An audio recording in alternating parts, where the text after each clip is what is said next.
kind of cheesy question, but what inspires you? Like really surrounded by inspiration, and it's, I know, kind of a cheesy response, but I think it's anywhere if we really look for it and we open ourselves up to it. And when I started teaching 12 years ago, I don't think I ever could conceptualize like how much the kids that I work with every day and their stories and who they are bring this part of me to life that like I didn't ever know existed prior to doing this job. And like when I started coaching too, and you just like get to see kids shine in a space where they are most passionate and most proud of what they can offer. You know, like I work with kids who are like probably in a lot of ways not considered to be super successful in school and not always like the most academically inclined.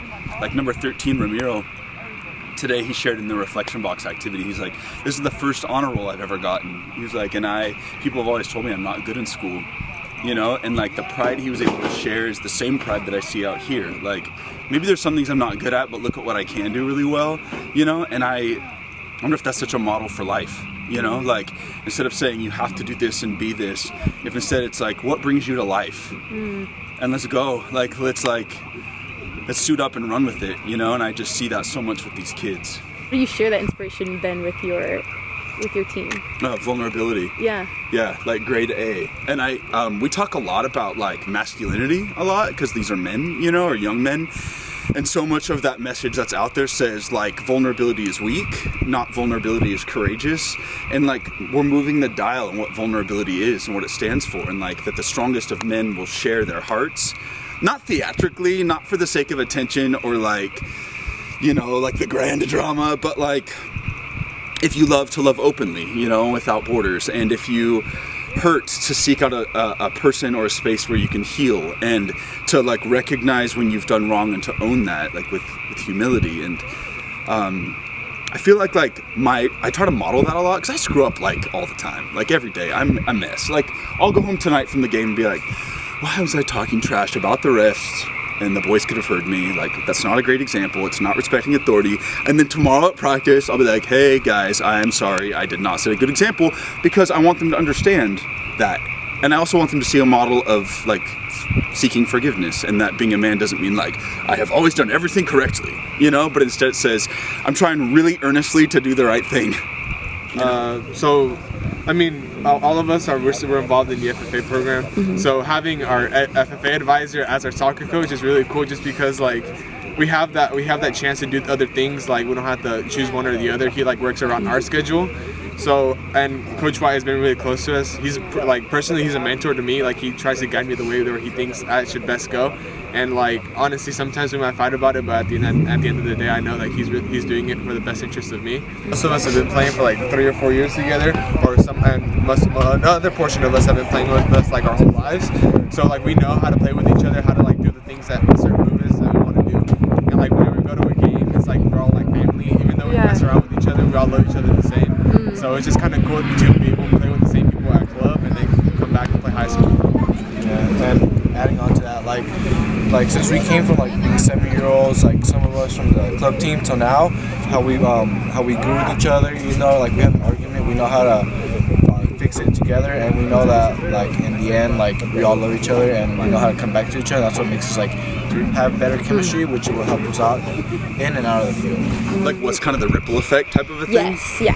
I think we see it in so many ways. I think the first way we see is like this rooting of norms, you know, like a culture that says here's who we are, and we will not be this, and we will not let ourselves be a place that is petty and unkind and willfully cruel to one another, you know. And I think because our school is pretty low socioeconomic status, people assume that we're mean and ghetto, and it's like a dangerous place to send your kids, when it is like you couldn't find a kinder place to send your kids, you know. And like that's not just teachers, like that's not just well-meaning adults, that's like the students. I have to like remind some of my coworkers that like a lot of our kids aren't used to a teacher knowing them and seeing them, you know, like they're allowed to come in with their hats on and their hoods up and they can sit anonymous. Like how many times do you think that happens to kids? Like they can just be anonymous all day long, you know. Like, I pride myself on using kids' names. And like Angel number 16, he said to me, this was actually at practice the other day, he was like, hey coach, You know what works really well? The whole names thing. And I was like naming humans? Yeah, like that's, you know, I was like, what is he talking about? He was like, because every time on campus I see a lot of like other people in ag, he's like, and they always say, hey, Angel. He's like, and it just tells me that they see me. And it's funny because like Angel's hard to miss. Like he's super tall, he's an incredibly gifted athlete, he's charismatic and he's humble. But like the fact that people use his name and know him as a human, like as his own self, I just think there's so much more to it than what we recognize. And I understand a lot of teachers get busy and there's like a lot to our jobs, and there's grading and there's prep and there's all this stuff. But like if we're not present with the people in that room or like in our, whatever our responsibilities are, I don't think any of that matters, you know? And it totally catches kids off guard, you know? 100%, like, yeah. You're the only teacher that like says hi to me every day, you know? And I'm like, what? Because I can't imagine doing the job if it wasn't for you, you know? And it does, like, sometimes they like are kind of like, they pull back a little because it's so unfamiliar that they like inherently will mistrust you. But then like with time and like consistency, that trust gets earned. Yeah. So coming to club, we practice 5 days, pretty much like 5 days a week. So soccer's pretty much like our backbone of the day. We go to school, we go to soccer till like 9 p.m. at night, and then we come here, practice 5 days a week. And like, it's kind of cool because you're kind of doing something that you love. It's like kind of like having a job, but except you're not getting paid. You get to represent such a great school and such a great community, and it just like, it honestly just pays itself. Like games like tonight where people just come out and support us, that's like where it all really matters to us. Like we do it for like the people here, God. We don't do it for ourselves. So like just having that support system is really cool. And I look at these boys, and they're all leaders on campus. You know, they're so respected and so well liked. And like, look at the number of people that come out to support them on a freezing Thursday night when there's homework to do. You know, like people love them because of how they carry themselves. And I think our school has so much pride, really, like earned pride, not because we're wealthy and not because we have the newest buildings and not because we have fancy vehicles, but because of how we treat one another. You know, and I think these boys are the root of what that of how that has really grown and spread. And I think for me, it's given me a lot of cause to publicly celebrate that. You know, like I am not ashamed to brag about our kids because they don't come from like all the trappings of like fancy middle class America, you know. But holy smokes, like find me a group with more heart. And if I can like help provide a space where somebody says like, I see you, like I just don't know if there's a greater gift you can give a person. And my ag teacher did that for me, you know, like I was such a train wreck, I think sometimes as a high school kid. And she was like, you can be better, you can be better, you're better than this, you know. And eventually I just learned to believe it. And I think like Nathan, one of our captains, Nathan's incredible. And he's played for us for 4 years on varsity. And to this day, like still doubts his ability to be a captain. But he is so respected by his team because he's not showy and he works hard, and he's got tremendous gifts that aren't always easily recognized. And when I watch Nathan put on the captain's badge, I watch him talk to himself. Like, you know, like you see him like own where he is and like see his own light and say like, let's go, you know? And that's like game over for me. That's all I need.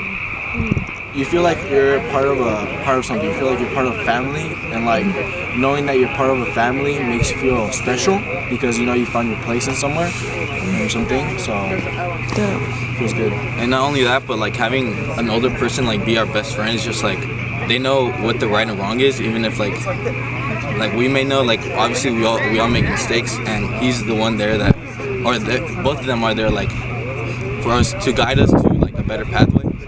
I'm a notorious weeper. They're just, I don't know, you had a conversation with them tonight and you just see it, right? Like you see that somewhere in their life someone has called to the best of them, and if you can be that person, and I'm not that person for all of them, but I'm gonna darn try, if they haven't had that person step in yet, I'm gonna try really hard to be that person for them that says, like, look who you can become. And then selfishly, I get to sit back as they become that person and just like soak it up and watch and like feel so much joy that there are doors that have been opened to them that cannot be closed. Family on 3! 1, 2, 3! Family!